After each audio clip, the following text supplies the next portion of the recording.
Aunty को ये कहना चाहूंगी कि अस्सलामुअलैकुम माय सोशल मीडिया फैमिली। उम्मीद करती हूँ कि आप सब लोग हिफ्ज़-ओ अमान के साथ होंगे और खुशबाश होंगे। मैं जानती हूँ कि पिछले 2 माह से पूरे पाकिस्तान क्या पूरे ओवरसीज की जान पे बनी हुई थी, क्योंकि कुछ लोगों ने एक झूठा प्रोपेगेंडा चलाया हुआ था और वो ये था कि दुआ जहरा जो है वो अपनी मर्जी से उसने लव मैरिज नहीं की, बल्कि इसमें कोई गैंग इन्वॉल्व है। यहाँ तक कहा जाता रहा कि दुआ जहरा को भैंसों वाले, खुदा न खास्ता अल्लाह माफ करे, इंजेक्शंस लगाए गए हैं, उसको स्टीरॉइड के इंजेक्शंस दिए गए हैं, और ये कि वो किसी माफिया के कब्जे में है, और ये कि बहुत गंदे गंदे इल्जामात।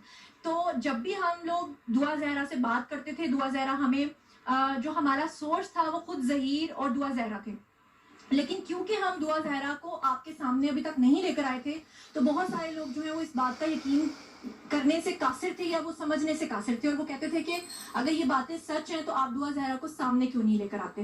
लेकिन आप सब लोग जानते हैं कि दुआ इंटरव्यू इसलिए नहीं दे रही थी क्योंकि वो पुलिस की कस्टडी में थी और उसके लिए अलाउ नहीं था।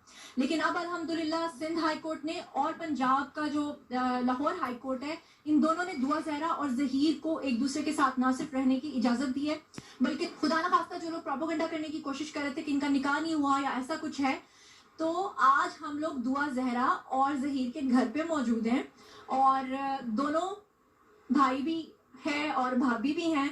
इनसे बहुत सारे सवालात करेंगे जी। तो आज मैं सबसे पहले जहीर से सवालात करूंगी, क्योंकि जहीर जो है ना, उसके बारे में अक्सर लोग ये प्रोपेगेंडा कर रहे थे कि वो बोलता नहीं है, या वो बहुत डरा हुआ है, या खुदा न खास्ता कहा जा रहा था कि गैंग का सरबरा कोई और है और इसको आगे किया हुआ है। तो जनाब कैसे हो जहीर? मैं ठीक ठाक, आप सुनाएं? अल्हम्दुलिल्लाह मैं बिल्कुल ठीक हूँ। सब लोग आपको देख रहे हैं, हैंड वेव कर।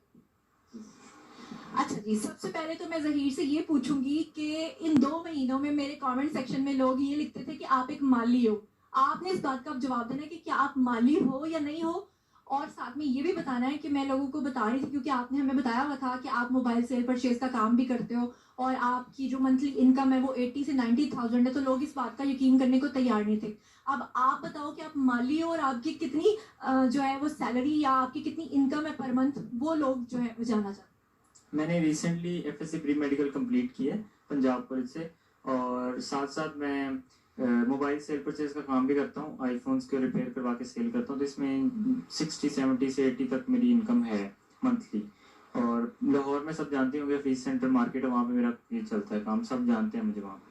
बिल्कुल, और ये सारी चीजें जो हैं हमें ऑलरेडी पता भी थी, आपसे भी हम लोग कंफर्म करते थे, क्योंकि मुझे तो यहाँ तक लोगों ने कहा कि आप शायद इस गैंग की सरगना है, और कहा गया कि आपके पास इतनी एक्यूरेट इन्फॉर्मेशन कहाँ से आती है। तो ऑब्वियसली हमारा जो सोर्स था वो डायरेक्ट दुआ और जहीर थे, लेकिन अनफॉर्चुनेटली जो लोग प्रोपेगेंडा कर रहे थे उनका डायरेक्ट इनसे राब्ता नहीं था और वो खुद से ही कहानियां बनाते चले जा रहे थे।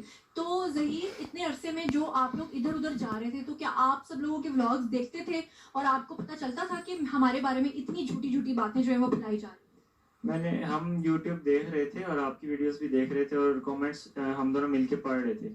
लोगों को असल में जो रियल इन्फॉर्मेशन है वो पता नहीं होती, लोग उनको मिसगाइड करते हैं, तो जिसकी वजह से वो ऐसे कमेंट्स और ऐसी राय देते हैं अपनी। हमने सबकी वीडियोस देखी हैं और साथ साथ उनको मॉनिटर भी किया है, और हम दोनों तो हंसते थे कि ऐसे कमेंट्स, ऐसा कुछ तो है ही नहीं, तो लोगों के देखते थे। लेकिन उनकी गलत इन्फॉर्मेशन फैलाने की वजह से आपको जो मुश्किलात का सामना करना पड़ा, क्योंकि खुदा ना खास्ता पूरी कौम के सेंटिमेंट्स जो थे वो दुआ के साथ थे। लोग ये समझ रहे थे कि ये कोई गैंग है और आपके बारे में कह रहे थे कि आपको आगे किया हुआ है, इसीलिए आप बोलते नहीं। नहीं, असल में ऐसा कोई इशू नहीं है। मेरा ये था कि मैं ज़्यादा वैसे बोलता नहीं हूँ, पर जो है ना, मुझे कोर्ट में भी जब बोलने का मौका मिला मैं बोला हूँ, और जब मीडिया पे असल में आने का हमारा शुरू से ये था कि हम शुरू में, हमें वकील ने बोला कि ऐसे मीडिया पे नहीं आना, आपने कोई गलत स्टेटमेंट ना दे दें आप, इस वजह से। और अब इंशाल्लाह मौका मिला तो अब इंशाल्लाह आगे बोलते रहेंगे। हाँ, तो अब मुझे ये बताएं कि हमारी प्यारी सी क्यूटू सी भाभी को आपने क्या सिर्फ खाली पबजी पे पसंद कर लिया? क्योंकि बहुत सारे लोग ये जानना चाहते हैं कि कहा ये जा रहा है कि आपने तो उसको देखा हुआ ही नहीं था, तो ये तो पूरी एक फिल्म स्टोरी, और मैंने सुना है कि आपके ऊपर कोई फिल्म भी बनने जा रही है। फिल्म बन रही है? दरअसल ऐसा था कि स्टार्टिंग में हम पबजी में मिले थे रैंडमली, तो उसके बाद फिर बातचीत होती रही, तो 1-2 मंथ बाद इसके घर वालों ने शायद पबजी इसकी बंद कर दी थी। उसके बाद फिर हमारी गेम्स चेंज होगी, फिर चैटिंग पे बात आ गई, ऐसे हमारे कब हमें 3 साल और 4 मंथ्स हो गए हैं अब तक रिलेशनशिप में, तो ऐसे ही। अच्छा, अब मैं बात करना चाहती हूँ दुआ से, क्योंकि बहुत सारे लोगों की कंफ्यूजन है। तो दुआ, सबसे पहले तो लोगों को हैंड वेव करो और उन्हें बताओ कि आप कैसी हो और ये कि सबसे पहले तो कुछ लोगों ने आपके बारे में जो ये बात फैलाई, जैसे ज़हीर के बारे में कि वो माली है और ये कि वो गैंग का सरगना है, तो आपके बारे में लोग ये बात कर रहे थे कि आप क्योंकि बहुत सीरियस रहती हो तो आपके ऊपर कोई प्रेशर था, आपको नशा दिया जा रहा था, आपको कोई इंजेक्शंस लगाए जा रहे थे। तो अभी कैमरा आपके सामने है और यहाँ पर कमरे में सिर्फ मैं, आप और ज़हीर भाई हैं, तो आप सब ऑडियंस आपको देख रही है, क्या कहना चाहोगी? पहली बात तो मैं बिल्कुल ठीक हूँ और मैं जो कहती थी वो अपनी मर्ज़ी से कहती थी। कोई नशा वगैरह नहीं दिया जा रहा था, कोई इंजेक्शन नहीं लगाया जा रहा था, मैं सब अपनी मर्ज़ी से कहती थी। हाँ, और अब मुझे ये बताओ कि पबजी के थ्रू तो हमें पता चल गया कि आप लोगों की फ्रेंडशिप हुई, लेकिन फर्स्ट टाइम आप लोगों ने एक दूसरे को कब देखा था? मैं जब गई हूँ लाहौर तो फर्स्ट टाइम ही मिली हूँ इनसे। तो आपने सोचा नहीं था कि अगर ज़हीर आगे से पता नहीं किस तरह का निकल आया तो, लेकिन ये मोहब्बत थी? मोहब्बत, सच्ची मोहब्बत। सच्ची मोहब्बत वो तो हमें इसलिए नजर आती है कि एक ऐसी लड़की जो सिंध हाई कोर्ट से लेकर लाहौर, अच्छा हाँ, मैं चाहती हूँ कि आप जो आंसर दें, मेरे कुछ व्यूवर्स ने कहा था कि आप दुपट्टा उतार के दें। उसकी वजह यह है कि लोगों ने ये इल्ज़ाम लगाया कि जो सिंध हाई कोर्ट में आपने कपड़ा लपेटा हुआ था एक ब्लैक कलर का, तो लोग कह रहे थे कि आपके कानों के अंदर जो है वो कोई हैंड फ्री लगी हुई है या ब्लूटूथ लगी हुई है जिसके जरिए से आपको इंस्ट्रक्ट किया जा रहा है। मैं चाहती हूँ आप दुपट्टा लोगों के सामने ही उतार दो, खुदा ना खास्ता बाद में कहीं ये इल्ज़ाम ना लगा दे कि आपको शायद कोई कानों में कोई चीज़ लगी हुई है। तो क्या कहना चाहोगी ऐसे लोगों के बारे में? नहीं, जो लोग आपके बारे में ये कह रहे थे कि आपके कानों में कोई इंस्ट्रक्शंस दी जा रही हैं। ऐसा कुछ भी नहीं है, मैंने ये सब अपनी मर्ज़ी से कहा था और मेरे कान में कुछ भी कोई एयरपॉड्स वगैरह कुछ भी नहीं लगे हुए थे। दुपट्टा मैंने इसलिए किया था क्योंकि मुझे पसंद है, अब मुझे करना पसंद है, तो मैंने अपनी मर्ज़ी से दुपट्टा निकाब वगैरह किया हुआ था। अच्छा दुआ, मैं आपसे एक और चीज़ पूछना चाहती हूँ कि आपके पेरेंट्स ने अभी रिसेंटली अपना एक स्टेटमेंट दिया है जिसे लेकर सब यूट्यूबर्स चल रहे हैं। वो ये कह रहे हैं कि जब आखिर में पूछा गया आपसे कि आप अपने पेरेंट्स को मिलना चाहती हैं, आपने जज साहब से कहा मैं नहीं मिलना चाहती, लेकिन जज साहब ने आपसे रिक्वेस्ट किया कि आप मिल लो। 10 मिनट का आप लोगों को टाइम मिला और उसके बाद आपके पेरेंट्स ने बाहर आकर लोगों से ये कहा कि आपने अपने पेरेंट्स को कहा है कि मैं आपके साथ जाना चाहती हूँ। हमें पता था, मैंने आपसे पूछ लिया था, लेकिन जब मैंने लोगों को बताया लोग इस बात पर यकीन नहीं कर रहे थे। अब आपके सामने लोग हैं, आप बताओ कि क्या वाकई आपने अपने पेरेंट्स को ये कहा था कि मैं आप लोगों के साथ जाना चाहती हूँ? नहीं, मैंने उनसे ऐसी कोई बात नहीं की। उन्होंने खुद जज को जाके झूठ बोला कि वो ये बोल रहे हैं, लेकिन मैंने तो उनसे ऐसी कोई भी तो बात असल में बात क्या हुई थी जब आप लोगों की मुलाकात हुई थी? मुलाकात हुई तो वो ये बात कर रहे थे कि हम जज को जाके कहो कि हमारे साथ जाना है, तो मैंने उनको इस बात का इनकार किया कि मैंने नहीं जाना। तो फिर मैंने उनको कहा कि आप सुलह कर लें, तो उन्होंने कहा हम ऐसे सुलह नहीं करेंगे, आप जज को जाके ज़बरदस्ती कहो कि हमने जो है ना आपके साथ जाना। तो फिर मैंने इनकार कर दिया, तो फिर मैं वहाँ से चली गई थी, पर इन्होंने फिर जज को जाके झूठ बोला खुद। अच्छा, यहाँ पर मैं एक बात कर दूं, सब लोग सुन रहे हैं कि देखिए पेरेंट्स जो होते हैं ना वो हमेशा अपने बच्चों का अच्छा सोचते हैं।